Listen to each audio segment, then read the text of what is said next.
Vous êtes un amoureux de la belle décoration? Vous voulez vous sentir épanoui? Faites confiance à Mame Diarra Déco et appréciez votre intérieur autrement avec beneen level.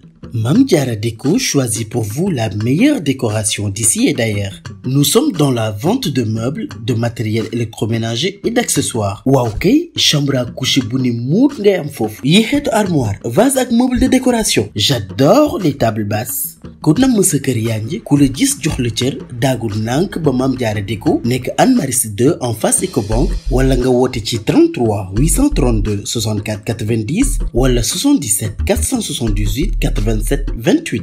Mame Diarra Déco, luxe et confort à petit prix. RK vous présente une large gamme de produits cosmétiques, des eaux de parfum authentiques, des produits corporels et capillaires tels la gamme Amira. La gamme Amira est produite en Allemagne à base d'ingrédients naturels et est adaptée à tout type de peau. Ce n'est pas tout. Amira, en plus d'être composé de produits dégraissants, est également un anti-vergeture, anti-cellulite. Waaw, ak gamme Amira, benn jigéen jooyatul, cerne, ras ak réew. Kamaja mooy seen bara parfum bi neexal seeni sëy ak odeur yu neex, senteur cuuraay, parfum oud wala parfum de chambre ba si ànd électrique. Retrouvez-nous à la zone A boulevard Dial Diop ou au 115 avenue Blaise Diagne, numéro de téléphone 78 110 68 69. Whatever happened in Vegas, stay in Ndindy Kër Galas. waaw kay bëggkatu baax yi lay waxal. ngénte wala tudd? waaw tudd rek. mariage ak jàkkaarloo sañ sa xew yu amul fenn biir Ndindy Kër Galas. original brodé Autriche, cuub Bangkok, Getzner ñi ngi amee valeur biir Ndindy Kër Galas. waaw Ndindy Kër Galas doon représentant bassin Victoire fii ci biir Sénégal moo leen di dooleel ba koo leen masel jamono rek mu bàyyi leen xel. dama ni daagul nànk ba boutique ba mu tàkkalool fekk fa sac, pochette, cuuraay, parfum oud, parfum de chambre, machallah. Ndindy Kër Galas mu ngi nekk Sicap Karak jàkkaarloog restaurant Le Thiof. mën ngeen leen jot si 33 824 80 24 77 798 0003 wala 78 122 0000.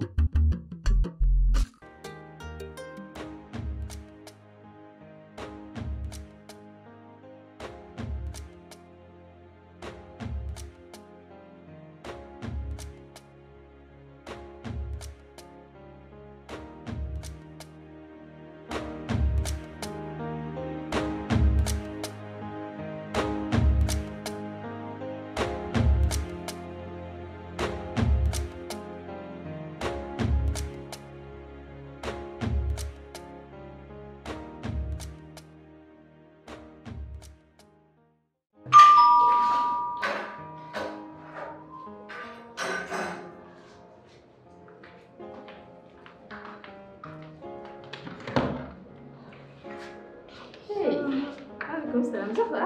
waaw naa def Asma. moo tax xanaa lan la. luy mel ni ku tiit ci li nga gis ni. man kat dama fi ñëw la dernière fois mais fekkuma la fi Yérim laa fi fekk. ma laaj ba ko mënuma da ngeen am problème ba da nga génn kër gi. jéem naa la woo sax ba sonn mais jotuma la. dëgg la kay mais ça c'est une très longue histoire. ak si ndamoon naa la. yaa ngi ci jàmm. ça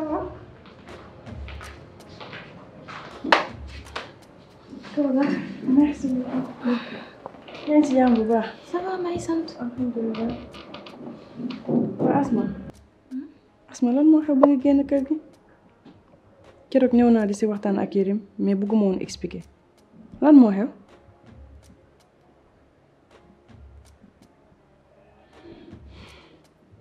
Asma mën nga maa wóolu. ñëw naa la depuis la dernière fois. lépp loo gis lu la jaaxal wala nga am lu la naqari mën nga si waxtaan ak man lu ma si xalaat ma wax la. lan la Yérim daf la trompé.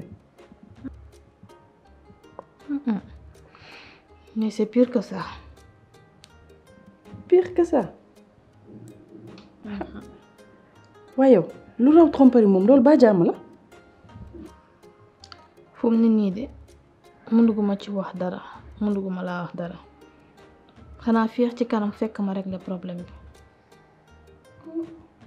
loolu di kon doy na waar Asma.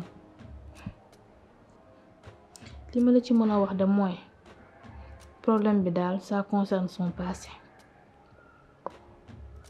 bon je comprends que bëggoo ma expliquer le fond du problème te aussi je vais pas te forcer la main comprendre naa la bu baax mais daal li ma la mën a wax mooy bu fekkee lu concerné passé wam la nga jéem ko baal ndax ñun ñëpp xëy na kenn ku ci nekk am na loo def ci sa passé loo xam ne bëggoo sax ku la ko xamal wala nit bu la ko xamee tamit mu comprendre ko mën la ci baal puisque nag ñëw na ba si yow avoué la ko li ma gis mooy nga baal ko ngeen delluwaat mel ni ngeen meloon nga sëy sa sëy.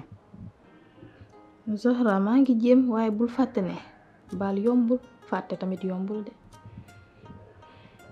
je comprends mais ubbil ko sa xol rek déjà ñëwaat nga ci kër gi et loolu c'est un grand pas boo góorgóorloo tuuti rek di nga ko mën a baal.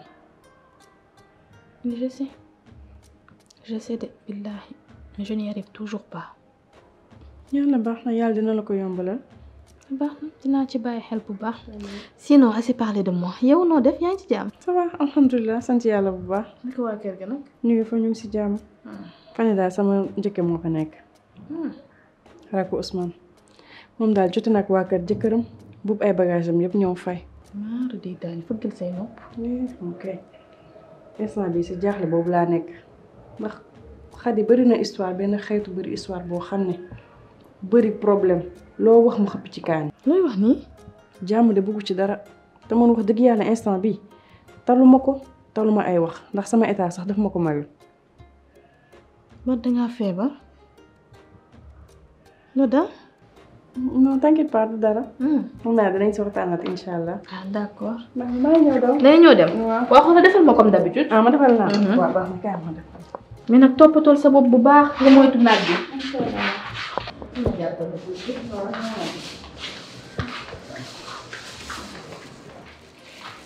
tey naanaay dañoo bees sax.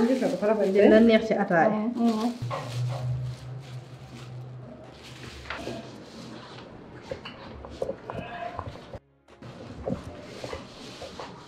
Zahra nag noonu laa toog ba ci kanam. bàyyi ma daw rek balaa may gën a guddi. baax na beneen lay dàq. yaay. Tata Satou ça va. maa ngi sant yàlla. yaa ngi ci jàmm bu baax gis nañ gisee. yow sama jàmm dalaa intéressé ah Zahra yow suñu jàmm su la intéressé woon di ñu abandonné topp sa Ousmane bii rek nga naan man ndax yaa ngi si jàmm ah abandonné say mbokk dem sa yoon naan man yaa ngi si ay xoolal bu ma ko laajati de. ah ça tombe bien sax bi ñu fi tasee tey Tata Satou bëggoon naa nga wax ak sama yaay xamal ko ni amul pour di ñëw suñu kër di fa andi benn scandale su ko neexee nag mën na bañ a accepter sama sëy te loolu choix am la moom la concerné mais amul pour ñëw kër ga di fa andi benn wax xam naa nag ne lu yendu si yow fanaan si moom te lu fanaan si moom yendu si yow soo ko gisee nekk bu mu tegati tànk sama kër amul pour di fa ñëw. man duma sa morom de Zahra yow lii mooy sa wax ak man Zahra duma sa morom sa ndey laa nga ne sa yaay bu mu ñëw sa kër bu mu dugg sa ménage bu mu def scandale yow yaay kan tu te prends pour qui ah gis nga sa yaay bu ma déggaloon day fàtte sax ne mës na jur doom bu tudd Zahra lenn rek nag moo ko ci bàyyi xolu njureel looloo tax mu bàyyi la ngay sëy ci walla kaana yooyu ba naan danga ciy ëmb lenn nag laa lay yëgal doom gis nga dëkk bi ku fi bàyyi say mbokk ne dangay sëy ndax góor di nga ko rëccu bëccëg ndar kàmm mooy wax nga naan man sama yaay ak sama di jaay personnalité. Asma maa ñëw dem. salaamaaleykum.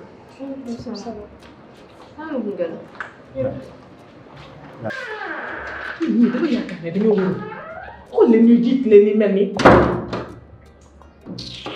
yow noo def. c'est une très bonne nouvelle depuis une semaine xoolal. bii mooy nouvelle bi ma gën a neex. ah merci beaucoup. incha allah. xam nga rek li mu nekk ëmb bu ndaw moo tax bëgguma ko fasal. waaw dëgg la loolu moom aada woo nañ ko ëmb doo ko teel a fasal xanaa Ousmane war naa kontaan. sama yaay. lu xew. dara xewul. wala luy nooy li ay bët nii Yérim maa la jur si ça ne va pas rek dama koy xam lan moo xew. yaay nekkuma dara xewul loo soxla woon. yow man ngay wax loolu dañ la wax ni saa yu ma fi ñëwee rek dama soxla dara aw ma droit ndam la ñëw seet si la bu ma ko waxati de waaw wuyu ma nag xam naa ne am na lu xew gis nga Yérim li may voyager yëpp sama fit bi nii lay def tëf te xam naa la maa la jur lan moo xew lan la Asma def. Asma defuma dara. wax naa ko dëgg bi yëpp yaay. ban dëgg. Yérim lan moo la dal Yérim yow ba nga koy wax dangaa màndi woon wala dangaa defoon Yérim waxuma la woon ne lii bu ko wax kenn surtout moom mii di Asma lu ci wax. wax naa ko yaay wax naa ko de wax naa ko. comment elle a réagi. Ousmane kay kontaan la def instant bi sax dafa dem Fatick pour benn liggéey bu mu fa am waaye chaque 5 secondes mu woote di xool nu ma def. mère bi tamit pareil dafa kontaan bay bëgg de. alhamdulilah kontaan naa lool kay. man daal li ma si tiital rek mooy li ma la doon wax sànq ci saal sama njëkk bi daal mooy sama problème ndax bëri na problème boo xam ne foo ko natt rek weesu na ko te man instant bi dama tarul dara si ay wax ndax état bi ma toll franchement. kon moom dangereuse yi na noonu à ce point. yow kooku lu ñu la wax ci moom am na lu des dafa bëri histoire ñeme ay problème jàmm bugg ci dara. mais nag jànk yow yaay muus de yow yaay xam na ne fi nga toll nii dawal coow dara jigu la tu es assez fragile comme ça. fu génnoon kër gi. nga ni. daa génnoon kër gi. bëggu la waaw gis nga bu la bëggul day toog jigéen sa jëkkër bu nekkee ci situation moom mu wax la passé rek yow nga dem man damaa xamul sax yow luy expliquer ay passé Yérim passé la dundal présent bi. yaay su ma melee nii tey c'est grâce à Asma moo tax ma soppeeku mais li tax mu génn du loolu kese la yaay. lan moo tax mu génn. yaa ngi fàttaliku deal bi ma mujjee def ak Matar dealu 16 millions ya. waaw te ma waataloon la ci yàlla dootuma duggati ci loolu. bàyyi naa waaw Yérim dangaa defati. yaay defuma yaay. léegi ban rapport la am ak lii. yaayu Asma lañ ko def. oui Yérim. yaayu Asma lañ naxoon lekk ci moom 16 millions yaay. du moom Yérim moom. ay waay Yérim déet waay ay waay sama gàcce gi ay man fu ma jëm. lu ma wax. Asma ne la foog ñu wax dëgg bi yaayam. dëgg. soit mu baal ma. wala ma fay ko wala mu dem police tëjlu ma. mënul nekk Yérim loolu mënul nekk de loolu mënul am Yérim non loolu mënul am waaye yow yaay aar sa bopp de demal ak xel xam noo koy moytoo ba génn ci yaa ngi may dégg. yàlla baax na maa ko gérer incha allah. xoolal daf maa bett nag mais tàmbaleel lii nga jël ko defar ci valise yi. Asma yow tam ku la bàyyi valise teel na di. teel lii man defaluma la ko sama jarbaat bi laa ko defaral. nga nekk tata dafa neex. c'est gentil vraiment lii bëri na. merci beaucoup en tout cas ñoo ko bokk. ma lay ñaanal yow tamit pareil rek incha allah. amiin yàlla baax na. merci beaucoup.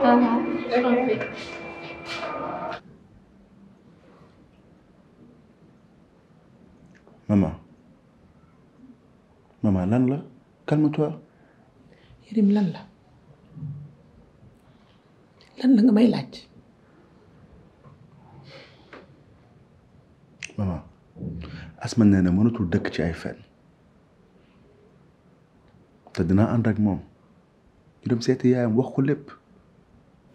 yow xam nga fi la yaayu Asma teg toute sa vie bi ngeen sëyee ba léegi mu ngi wut ni muy def pour anéantir la yàq sa àddina ngeen jël lépp may ko ci plateau d'argent pour lan. loolu lay def maman dinaa ko def burul dara ma mën a amaat respect bi ma amoon ci Asma. respect Asma sa liberté sa dignité sa personnalité lépp nga bëgg a bafoué. Yérim xam naa yaayu Asma de quoi elle est capable gis nga bés bu duggee ci noppam xam nga ce que tu risques 10 ans de prison ou plus.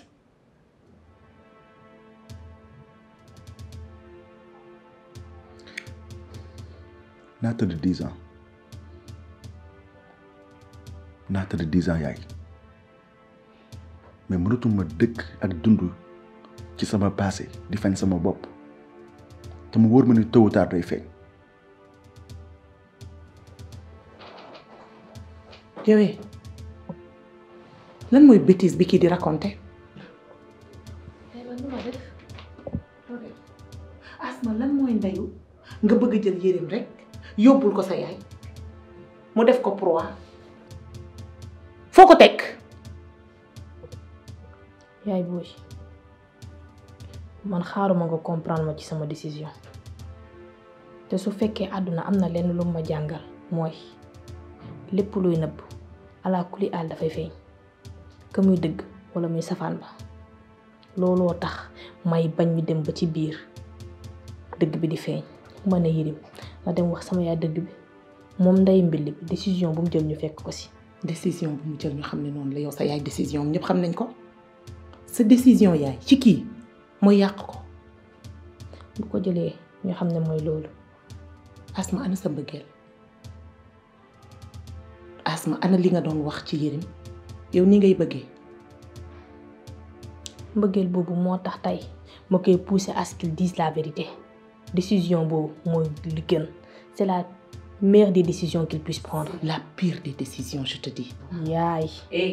waaye doom boo ma wax yaay gis nga boo ma considéré woon comme sa yaay doo jël sama benn bu góor gii ki ma njëkk a gis ci doom nga bëgg koo tëj ci kaso bi damm caabi bi sànni ko ci géej gi. Asma dóor nga sa loxo ci ëkk gis nga bu dee kii man maa ko jur duma la ci may dara fatal ay ni sama doom du dugg kaso te su ma la ko waxee nga gëm ma yow nag ba nga duggee sama kër ba léegi laa am lu ma naqari waaye kii bu dee moom ngeen bëgg a dugal kaso vous avez tiré à terre ndax du jàll.